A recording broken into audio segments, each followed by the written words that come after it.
Hello aspirants, you're hearing to the aspirant voice. In this episode, we are going to discuss about plastic waste management. This is in the context that Environment Ministry has notified the Plastic Waste Management Amendment Rules 2021, which prohibits specific single-use plastic items which have a low utility and high littering potential by 2022. So, on this note, let's understand holistically about the plastic waste management. The challenges could be the impacts, whatever it may be, and also the suggested solutions and what are the apt solutions to control this waste and how to manage the waste. Let's discuss deep about it. Let's get into the topic. Unlike other forms of waste like paper, food peels, leaves, etc., which are biodegradable in nature, plastic waste, because of its non biodegradable nature, persists into the environment for hundreds or even thousands of years. Plastic pollution is caused by the accumulation of plastic waste in the environment. It can be categorized in primary plastics such as cigarette butts and bottle caps, or secondary plastics resulting from the degradation of the primary ones. So, on this note, the Environment Ministry has notified the Plastic Waste Management and Amendment Rules 2021, which aiming to prohibit specific single-use plastic items such as low utility and high littering potential by 2022. So, what are the types of plastic waste? There are two types like microplastics and single-use plastics. Microplastics are small plastic pieces of less than 5 millimeters in size, and microplastics include microbeads that are used in the cosmetics and personal care products, industrial scrubbers, which are used for aggressive blast cleaning, microfibers used in the textile, and virgin resin pellets used in plastic manufacturing process. Apart from cosmetics and personal care products, most of the microplastics results from the breakdown of larger pieces of plastic and that were not recycled and break up due to the exposure to the sun or physical wear. While coming to the single use plastic, this is a disposable material that can be used only once before it is either thrown away or recycled. Like you can say that plastic bags, water bottles, soda bottles, straws, plastic plates, cups, and most food packaging and coffee stirrers are sources of single use plastic. India has announced its commitment to eliminate single use plastic by 2022 at Confederation of Indian Industries Sustainability Summit in New Delhi. So, what are the extent of plastic waste? We have to understand the holistic statistical point of view. The plastic waste as a global phenomenon, there are over 8.3 billion tons of plastic has been produced since 1950, and about 60% of that has ended up in landfills or in the natural environment. Only 9% of all plastic waste were produced has been recycled, and about 12% has been incinerated. And while the remaining 79% has accumulated in landfills, dumps, or natural environment. Plastic waste, whether in a river, on ocean, or a land, can persist in the environment for centuries. Hence, by 2050, the amount of plastic in seas and oceans across the world will weigh more than the fish. So, now it means that the whole plastic together, the weight is the whole marine fish weight in that way. So now let's discuss about plastic waste in India. According to the Central Pollution Control Board, India generates close to 26,000 tons of plastic a day, and over 10,000 tons a day of plastic remains uncollected. According to a Federation of Indian Chambers of Commerce and Industry, the study from the body FICCI, the plastic processing industry is estimated to grow to 22 million tons a year by 2020, and from 13.4 million ton in 2015, that is nearly half of this is single-use plastic. India's per capita plastic consumption of less than 11 kg is nearly a tenth of the United States of America, that is 109 kgs. So we are in better position than US while compared to the population dynamics, because US has around 30 to 40 crores and India has 130 crores, but they are producing almost 10 times of the plastic what India is producing. Now let's understand the impacts of the plastic waste.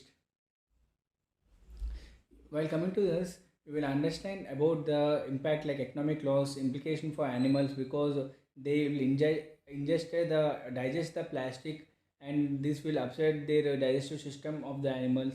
And then it also gives implications for human health, because These chemicals can interfere with the functioning of the endocrine system and the thyroid hormones, and the land pollution, air pollution, groundwater pollution, and will be the major challenge for this. It will be impacted more. Even the water pollution, like I said, you the toxicity, plastic will enter into the ocean, and the fishes may affect, and that will affect the marine economy and also the health who consume the marine food. And its interference with the food chain, as you can see, you understand the food chain. The fishes may eat the microbeads, then some larger fish may eat the smaller fish, and then fish will be fished by the fishermen, and you eat the fish and you will get affected with the plastic. So don't throw plastic to save your own health, and of course the health of the animals and the marine life too. And also the poor drainage system, like this drainages have been being clogged due to the plastic, and also it impacts the habitats, and also it will create the new scope for the invasive species in a new land. Now let's understand the plastic waste management amendment rule 2021. So according to this rule, what is when the manufacture, import, stocking, distribution, sale and use of the identified single-use plastic will be prohibited, the effect from the 1st July 2022.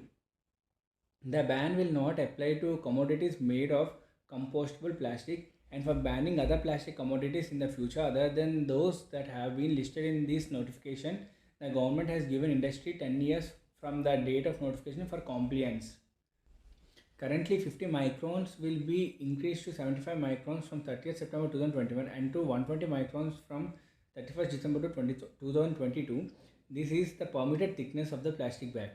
The Central Pollution Control Board, along with the state pollution bodies, will monitor the ban, identify violations, and impose penalties already prescribed under the Environmental Protection Act 1986. And the plastic packaging waste which is not covered under the phase out of identified single use plastic items shall be collected and managed in an environmentally sustainable way through the extended producer responsibility of the producer and importer and brand owner, as per Plastic Waste Management Rules 2016. So India has put a lot of efforts to control the plastic. India has won global acclaim for its Beat Plastic Pollution Resolve declared on World Environment Day last year, that is on 2020, under which it pledged to eliminate single-use plastic by 2022. At the 4th United Nations Environment Assembly in 2019, India piloted a resolution on addressing pollution caused by single-use plastic products. And but there are so many challenges to phase out these single-use plastics. Like say, India does not have system in place for effective segregation, collecting, or recycling, and there is no policy for recycling plastics. And single-use plastic has been a very good business, and that's projected to continue.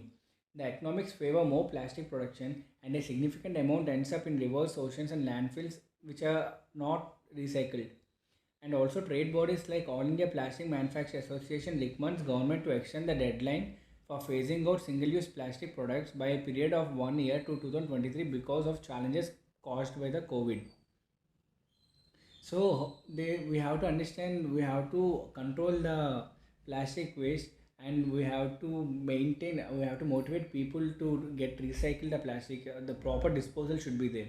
So the first they should get the government should raise awareness amongst the public, and then they have to promote the alternatives other than plastic. They can take biodegradable bags, or they can promote biodegradable things which replace the plastic, and they have to provide incentives to the alternate industries, like see that tax rebate should be produced to the non-plastic like biodegradable bags product producers like that, and expanding the use of biodegradable plastic should be there, and the use of microbeads should be controlled or prohibited. The Swachh Bharat mission should emerge as platform for plastic waste management and target the most problematic single-use plastics, and con- government should consider the best actions to tackle the problem of plastic waste management. Example, through regulatory, economic awareness, voluntary actions given to the country's socio-economic standing, and also to assess the potential social and economic environmental impacts.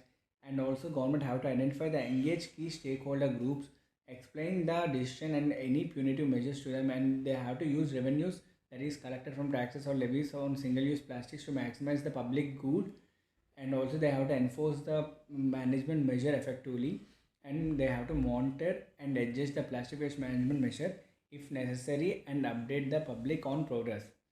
This is all about the plastic waste management, especially by India. I hope you do like this episode. If you do like this episode, please share it to your friends and also share them about Aspirant Voice UPSC.